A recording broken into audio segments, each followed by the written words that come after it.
Nadreen, कल मुझे नौशहरा जाने का इत्तेफाक हुआ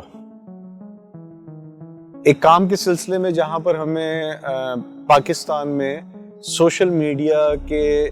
स्टैट्स क्या हैं, कितने लोग फेसबुक देखते हैं, कितने लोग इंस्टाग्राम देखते हैं। तो एक इदारे में हम बैठे हुए थे, तो मेरे लिए एक बड़ी हैरानगी वाली बात थी, और वो हैरानगी वाली बात ये थी कि पाकिस्तान में सबसे ज्यादा टिकटॉक का वॉच टाइम केपीके के अंदर है। और आप सुन के हैरान होंगे कि केपीके में हर शख्स ऑन एवरेज 8 से 10 घंटे टिकटॉक पे अपना टाइम सर्व करता है।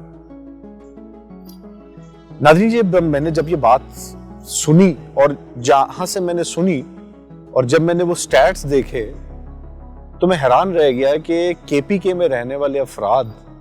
अगर 8 से 10 घंटे टिकटॉक देखते हैं और वो यकीनी तौर पे 6 से 7 घंटे सोते होंगे, और 6 से 7 घंटे जो उनके पास बाकी बचते हैं,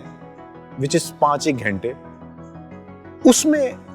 वो क्या जरिए मुआश करते होंगे, वो कब पढ़ते होंगे, उनके नौजवानों की हेल्दी एक्टिविटीज क्या होंगी। तो मेरे नजदीक उसका नतीजा निकला 0। नाज़रीन, जब इंसान अपना फोकस छोड़ देता है और उसका फोकस हेल्दी एक्टिविटीज की बजाय, जिंदगी में आगे बढ़ने की बजाय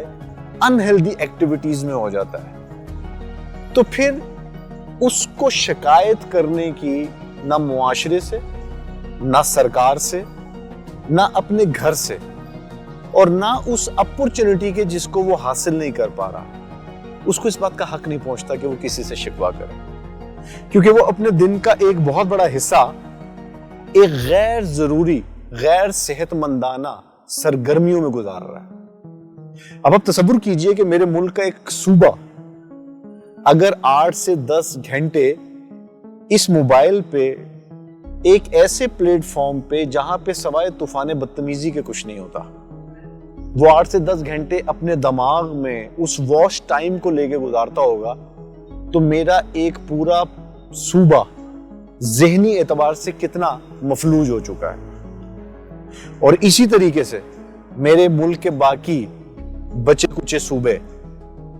वो किन किन सरगर्मियों के अंदर अपने आप को ज़हनी तौर पे और जिस्मानी तौर पे मफलूज कर रहे हैं। और फिर एंड ऑफ द डे हम सब का रोना सरकार से होता है, हमारा रोना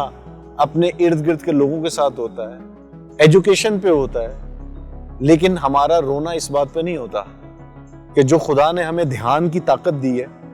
उस ध्यान की ताकत का इस्तेमाल हम गैर जरूरी सरगर्मियों में कर रहे हैं।